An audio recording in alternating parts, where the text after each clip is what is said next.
Welcome back to another small ramble with me, writer and mental health advocate Tobe Allen. I am one half of the BARROW Podcast, the show I do with my mum, where we talk about divorce, dysfunctional families, and mental illness while writing our memoir together.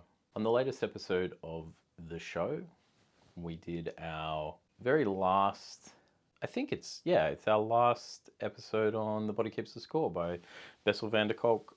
As I've mentioned before, Mum and I are doing this kind of like childhood development sort of segment of the show, which is why we have done a total of. Kingsley is walking into the studio right now, and he does this thing where he rubs against the tripod vigorously, and the tripod is not sturdy.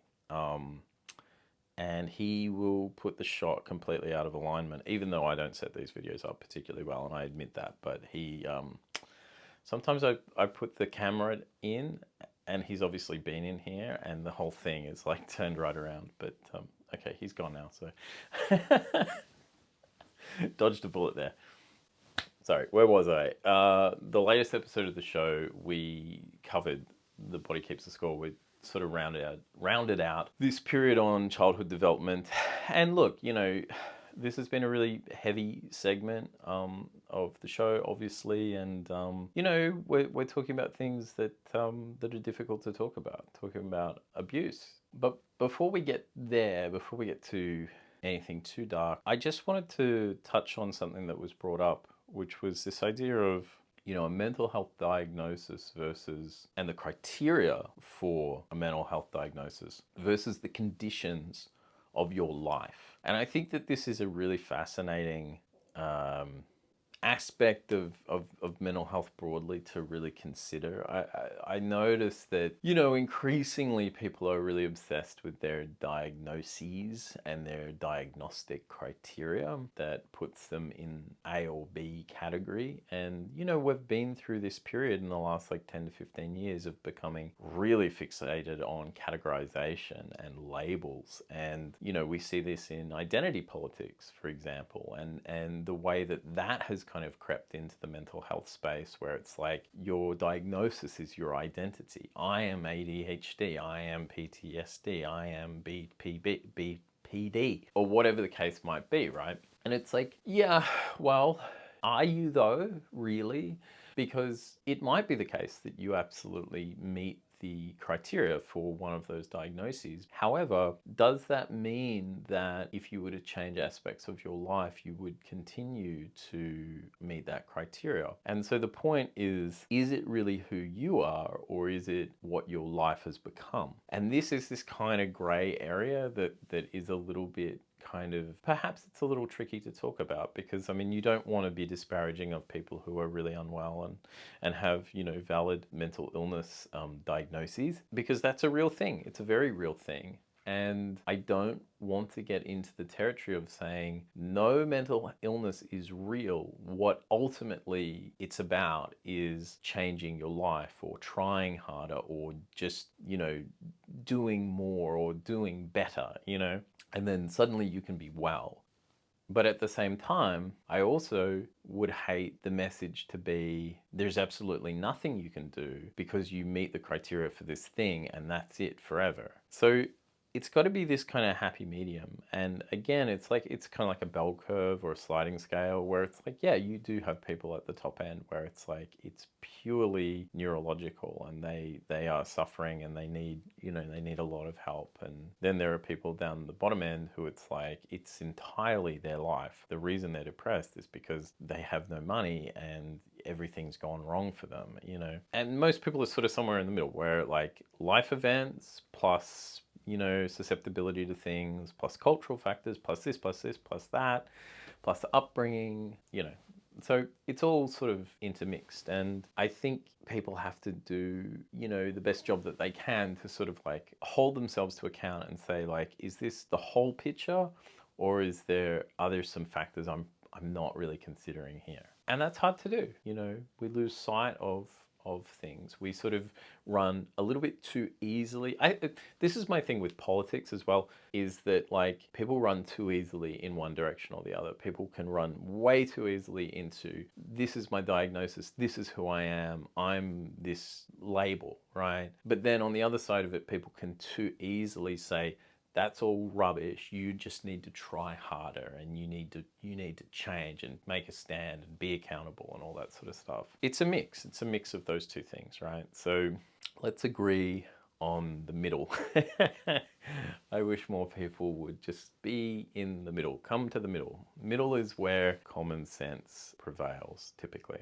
So the question I asked Mum was like, in one of the examples given, does this person have mental health problems, or is their life unbearable and therefore needs changing? And certainly I've gone through periods where like diagnostic criteria has been, yes, it's been reflective of my mood and where I'm at and the behaviors I'm exhibiting, but it's also mostly reflective of the conditions of my life. And that, like I say, is this tricky thing to sort of like keep in mind. You don't want to place too much emphasis on this one way or the other, but it's like, it is true.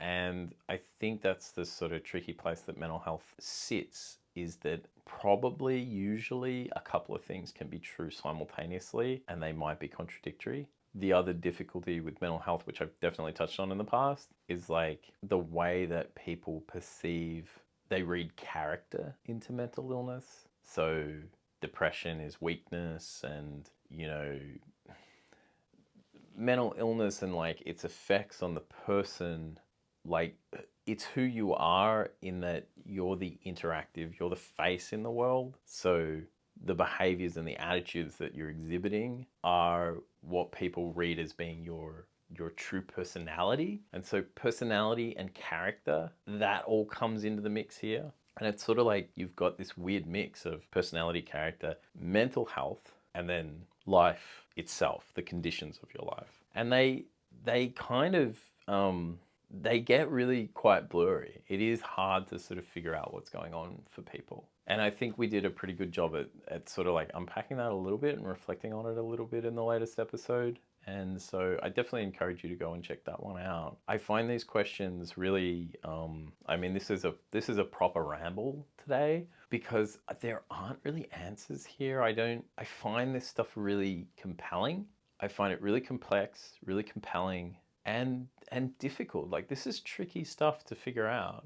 And I think what makes it so tricky, or the thing that sort of came up towards the end, was, you know, the cycle of somebody who's not doing very well, is that, like, you know, we have this need for social connection, but, you know, if you're depressed, there's that tendency to shut down, not to go outside, and then, you know, that state sort of reinforces your negative view, which only compounds your state of being shut down. And it becomes this really vicious cycle where it's like the thing that you probably need to lift out of it is actually the one thing you can't do. And I say can't do. You know, some people say you're not trying hard enough to break the cycle. But, you know, in the case of real depression, like, people can't act. And I think that's my compassion. And that's sort of the one thing I would urge people to consider, is like, well, what about in cases where somebody really can't act for themselves? And I think you've really just got to have kind of sympathy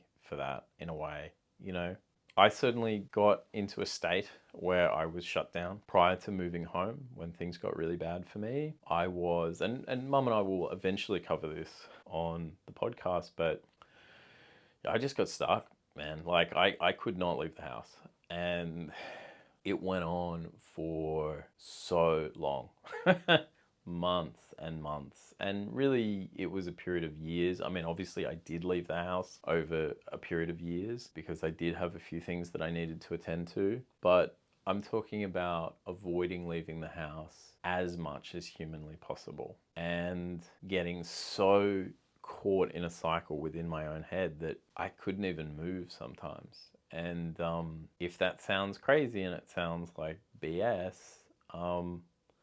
it sounds crazy and it sounds like BS to me, and I lived through it. It doesn't sound right, you know? And I definitely was in that bridge of, is this mental health? Is this a mental illness issue, or is this a conditions of my life issue? And the answer is that it was both. You know, I have a susceptibility to all that sort of stuff, obviously, but certainly getting isolated and not having positive reinforcement because you're not going out, you're not socializing, so you're not getting any feedback.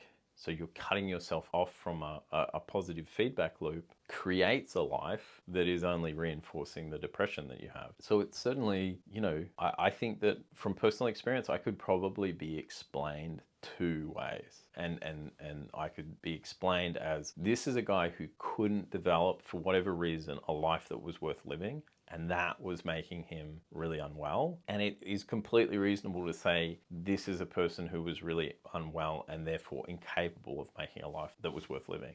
They're both completely true. And I find that,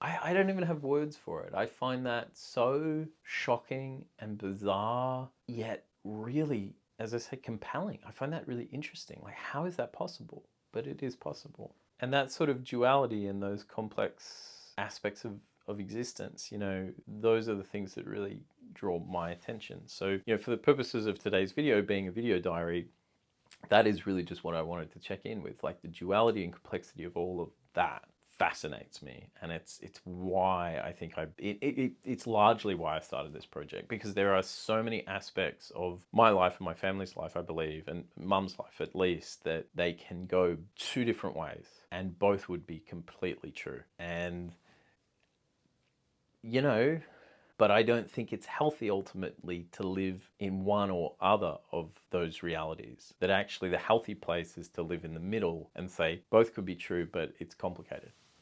And just kind of deal with that. We're way too obsessed with picking one side these days.